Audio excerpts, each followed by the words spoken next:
Hi everyone, welcome back to Banu Samee kitchen. நாம இன்னைக்கு என்ன ரெசிபி பார்க்க போறோம்னா சூப்பரான மக்கன் பேடா இன்ஸ்டன்ட் மிக்ஸை வச்சு எப்படி செய்யலான்றதை பார்க்கலாங்க. மோஸ்ட்லி மக்கன் பேடா பார்த்தீங்கன்னா கோயாவை வச்சு செய்வாங்க. கோயாலாம் கிடைக்காதவங்களுக்கு இந்த இன்ஸ்டன்ட் மிக்ஸை வச்சு ஈஸியாக செய்யக்கூடிய ரெசிபி தாங்க காட்ட போகிறேன். வாங்க இது எப்படி செய்யலான்றதை பார்ப்போம். வீடியோக்குள்ளே போகிறதுக்கு முன்னாடி மறக்காமல் சப்ஸ்கிரைப் பண்ணுங்கள் அண்ட் பெல் ஐக்கானை கிளிக் பண்ணுங்கள். நாம் இந்த மக்கன் பேடாவை இன்ஸ்டன்ட் மிக்ஸில் தாங்க செய்ய போகிறோம். எந்த பிராண்ட் வேணாலும் யூஸ் பண்ணிக்கோங்க. நான் வந்து எம்டிஆர் பிராண்ட் எடுத்திருக்கேன். 175 கிராம் பேக்கெட் தாங்க எடுத்திருக்கேன். இதை நல்லா இந்த மாதிரி கையால் உதிர்த்து விட்டுக்கோங்க. அடுத்து நான் பார்த்தீங்கன்னா ஒரு 1/4 கப் அளவுக்கு தண்ணியை கொஞ்சம் கொஞ்சமாக சேர்த்து பிசைஞ்சிக்கோங்க. ஜாஸ்தி தண்ணி தெளிச்சிட வேண்டாங்க. கொஞ்சம் கொஞ்சமாக தெளிச்சிட்டு நம்ம விரல் நுனிகளையே நல்லா சேர்த்து பிசைஞ்சிக்கணுங்க. சப்பாத்தி மாவு பிசைகிற மாதிரி நம்ம ஹார்டாகவும் பிசையக்கூடாது, நல்லா சாஃப்டாக பிசைஞ்சிக்கணும், அழுத்தியும் பிசையக்கூடாது. இதுதான் வந்து குலாப்ஜாமுன் இருந்தாலும் சரி மக்கன் பேடாக்கும் ஒரு கன்சிஸ்டன்சியாக இருக்கும். ஏன்னா மாவை வந்து அழுத்தி மட்டும் பிசைஞ்சிடாதீங்க. பாருங்கள், மாவு கொஞ்சம் கூட விரல் நுனிகளில் ஒட்டக்கூடாது, கரெக்டு கன்சிஸ்டன்சியில் இருக்குது. இப்போ நாம் இதை தட்டை போட்டு மூடி ஒரு 10 நிமிஷம் ஊற வச்சிடலாங்க. எந்த அளவுக்கு இந்த மாவு ஊறுதோ அந்த அளவுக்கு நமக்கு மக்கன் பேடாவும் ஜூஸியாக கிடைக்கும். இப்போ சர்க்கரை பாகை ரெடி பண்ணிக்கலாம். ஒரு கடாயை எடுத்துக்கோங்க. இதில் 600 கிராம் அளவுக்கு சர்க்கரை, 600 கிராம் அளவுக்கு தண்ணி சேர்த்துக்கோங்க. 1/4 டீஸ்பூன் அளவுக்கு ஏலக்காய் தூள் சேர்த்துட்டேன். அடுப்பு தீயை ஹை ஃப்ளேமில் வச்சு இந்த சர்க்கரையை நல்லா கரைச்சிக்கோங்க. சர்க்கரை நல்லா கரைஞ்சதுக்கப்புறம் தாங்க நம்ம பாகு கன்சிஸ்டன்சி பார்க்கணும். இப்போ பார்த்தீங்கன்னா சர்க்கரை நல்லா கரைஞ்சிடுச்சு. எக்ஸாக்டாக இப்போ டைமை பார்த்துக்கோங்க. எக்ஸாக்டாக ஒரு 4லேருந்து 5 நிமிஷம் ஹை ஃப்ளேம்லேயே இதை கொதிக்க விடுங்க போதும். நமக்கு பாகு கன்சிஸ்டன்சிலாம் பார்க்கணுன்னு அவசியம் இல்லைங்க. குலாப்ஜாமுனுக்கும் சரி மக்கன் பேடாக்கும் சரி டைம் பிரகாரம் நீங்கள் கொதிக்க விட்டிங்கனாலே போதும். சப்போஸ் உங்களுக்கு பாகு கன்சிஸ்டன்சி பார்க்க தெரியும்னா கையில் எடுத்து கொஞ்சமாக பாருங்கள், பிசு பிசுன்னு இருக்கணும், லைட்டாக ஒரு கம்பி பதம் வரணுங்க, அவ்வளோதான். 5 நிமிஷம் இதை கொதிக்க விட்டாலே நமக்கு போதுமானது. இப்போ அடுப்பை ஆஃப் பண்ணிவிடுங்க. இதை ஒரு பக்கமாக எடுத்து வச்சுருங்க. இப்போ நாம் மக்கன் பேடாவை உருட்ட ஸ்டார்ட் பண்ணுவோம்.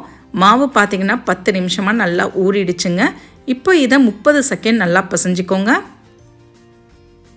நல்லா பிசைஞ்சிட்டு சின்ன சின்ன துண்டுகளாக இதை நம்ம எடுத்து வச்சுக்கோங்க.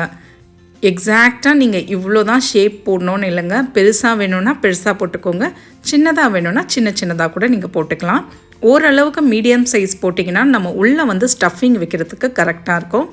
இப்போ பார்த்திங்கன்னா நான் எல்லா மாவுகளும் சின்ன சின்ன துண்டுகளாக போட்டு வச்சுருக்கேன். அடுத்து இதில் பாதாமும் முந்திரி பருப்பும் சின்ன சின்னதாக நறுக்கி வச்சுக்கோங்க.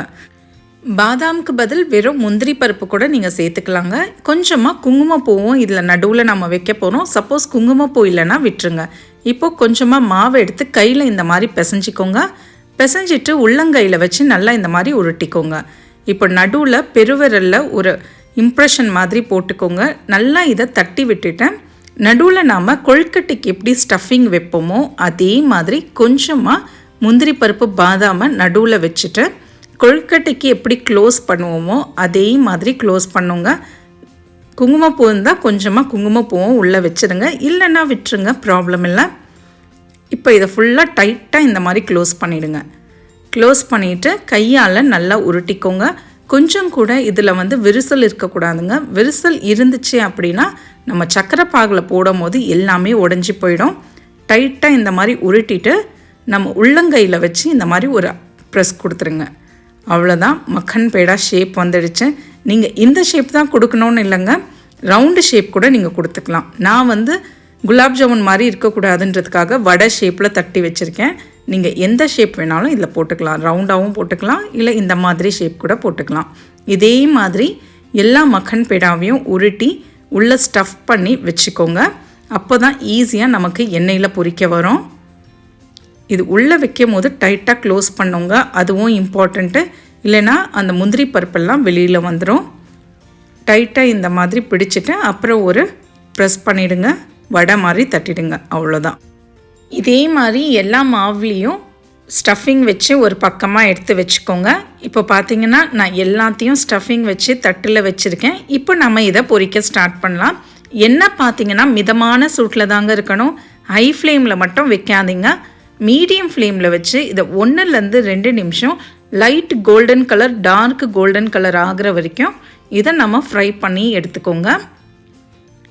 லைட் கலர் வரும்போது எடுக்காதீங்க, கொஞ்சம் டார்க் கோல்டன் கலர் வரும்போது இதை நம்ம வெளில எடுத்தால் போதும்.